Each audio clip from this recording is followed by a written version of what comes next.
Infinite पुली का question करने से पहले मैं आपको एक मैथमेटिक्स का क्वेश्चन याद दिलाना चाहता हूं, जो आपने किया होगा इस तरीके से।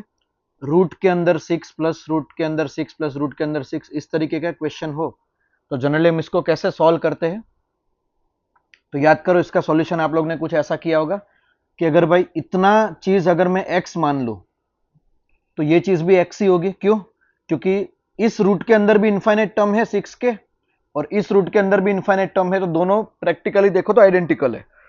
यानी अगर इस चीज को मैं x से रिप्लेस कर दूं तो इस पूरे चीज का आंसर भी x आना चाहिए।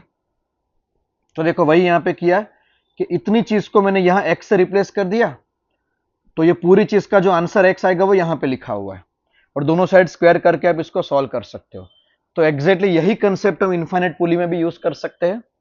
तो एक बार आप इसको अच्छे से देख लो, रिवाइज कर लो, थोड़ा सा रिमाइंड कर लो कि अगर यहाँ पे इस रूट के अंदर इनफाइनाइट टर्म है जिसको मैंने x बोला है, तो इस रूट के अंदर भी इनफाइनाइट टर्म है जिसको मैं x बोल सकता हूं। यानी अगर पूरे का आंसर x है तो इसका आंसर ये चीज भी x ही होगी। तो एग्जैक्टली इसी चीज पे बेस्ड यहाँ पे कुछ क्वेश्चन में एक क्वेश्चन हम देखते हैं। ठीक है, तो देखो यहाँ पे आपके सामने इनफाइनाइट पुली के सिस्टम है। एग्जैक्टली सिस्टम को ऑब्जर्व करो, ये पहली पुली है, यहाँ पे m मास उसके साथ हैंग है, और इस पुली के दूसरे एंड पे दूसरी पुली है, इस पुली से m मास हैंग है, और इस पुली के इस एंड पे वापस एक पुली है, और इस पुली पे m मास है। तो वैसे ये प्रोसेस इनफाइनाइट तक चलती जाएगी। तो यहाँ पे पूछा है कि भाई इस वाले मास का एक्सेलरेशन ऊपर या नीचे कितना होगा। हमसे पूछा हुआ इस वाले मास का एक्सेलरेशन ऊपर या नीचे कितना होगा। तो अब देखो मैंने इसी चीज को वापस कॉपी पेस्ट किया है। तो थोड़ा सा ऑब्जर्व करेंगे यहाँ पे कि अगर मैं पुली 3 के नीचे वाली पूरी सिस्टम का इक्विवेलेंट मास अगर x लिख सकता हूं, वापस रिपीट कर रहा हूं, अगर मैं पुली 3 के नीचे वाली जितनी भी सिस्टम है, अगर उस पूरी सिस्टम का मैं इक्विवेलेंट मास x लिख सकता हूं, तो पुली 2 के नीचे भी जितनी भी सिस्टम होगी उस पूरे का मास भी मैं x लिख सकता हूं। वापस रिपीट कर रहा हूं, पुली 3 के नीचे जितनी भी पुली होगी, जितना मास होगा, अगर उसका इक्विवेलेंट मास ये वाला x है, तो पुली 2 के नीचे जितनी भी चीज है उसका भी इक्विवेलेंट मास x ही होगा, क्योंकि दोनों पुली 2 के नीचे भी इनफाइनाइट सिस्टम है, पुली 3 के नीचे भी इनफाइनाइट सिस्टम है। तो मैंने पुली 2 का ये वाली सिस्टम वापस रीड्रॉ कर रहा हूं यहां पे। तो देखो ये पुली 2 मैंने यहां पे कॉपी किया है, पुली 2 का ये वाला जो मास है वो मैंने यहां पे कॉपी किया है, और पुली 2 के नीचे जो सिस्टम थी उसको मैंने x बोला, तो ये वाला x मैंने यहां पे x का मास लिया है, और ये पूरी सिस्टम का मास भी ये x होगा। यानी अब ये पूरी सिस्टम मेरी एक सिंपल एटवुड मशीन हो गई, और जिसका खुद का इक्विवेलेंट भी x है। देखो, क्योंकि ये इस सिस्टम का इक्विवेलेंट भी x है और इसका इक्विवेलेंट भी x है, और मैं जानता हूं कि एटवुड मशीन के इक्विवेलेंट का फॉर्मूला है 4m1m2 upon m1 plus n2।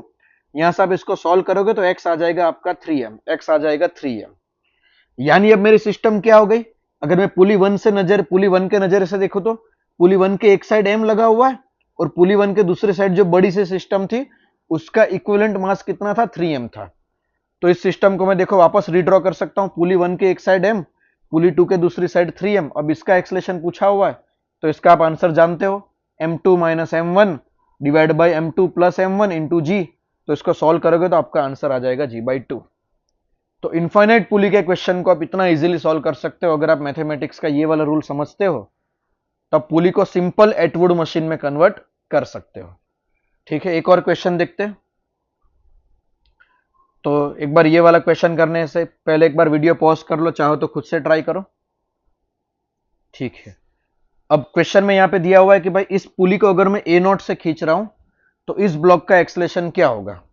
तो जैसे हमने पिछले बार डिराइव किया कि इस पूरी सिस्टम को मैं इक्विवेलेंट मास 3m से रिप्लेस कर सकता हूं, है ना। देखो वही प्रोसेस में वापस रिपीट करने के यहां पे ट्राई कर रहा था कि अगर मैंने इसको x बोला हुआ है तो इतना भी x ही होगा, और ये जब पूरी कैलकुलेशन करूंगा तो ये जो सॉल्व होके आएगा वो मेरा 3m आने वाला है, जो हमने पिछली बार कैलकुलेट किया था। यानी पुली 1 के साथ मेरी सिस्टम क्या हो गई, पुली 1 के साथ मेरी सिस्टम क्या हो गई, पुली 1 जो खुद ए नोट से जा रही है, एक साइड तो ये वाला m लगा हुआ है यहाँ पे, और दूसरी साइड ये पूरी सिस्टम 3m की हो जाएगी। तो देखो ये सिस्टम ये वाली हो गई, पुली 1 के साथ इस साइड m और इस साइड 3m। अगर दोनों साइड टेंशन tt है तो इसका एक्सलेशन क्या हो जाएगा, इसका एक्सलेशन t/3m हो जाएगा, इसका एक्सलेशन t/m हो जाएगा।